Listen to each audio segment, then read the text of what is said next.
అందరికీ నమస్కారం. నా పేరు రాగా మండల. రేపటి నుంచి దేవి నవరాత్రులు మొదలవుతున్నాయి. ఇప్పటికే బొమ్మల కొలువులకి, కన్య పూజలకి ఆహ్వానాలు అందేశాయి. దాండియా ఆటలు, ఆయుధ పూజల ఏర్పాట్లు జరుగుతున్నాయి.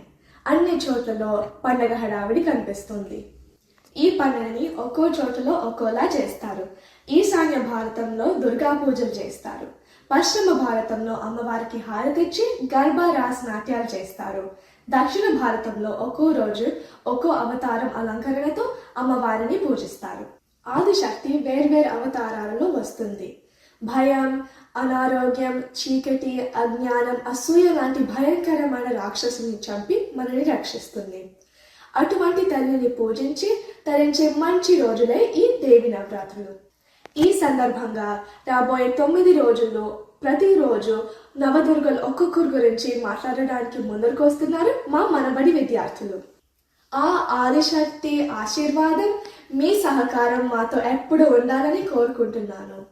యా దేవి సర్వభూతేషు శక్తి రూపేణ సంస్థిత. నమస్తస్యై నమస్తస్యై నమస్తస్యై నమో నమః.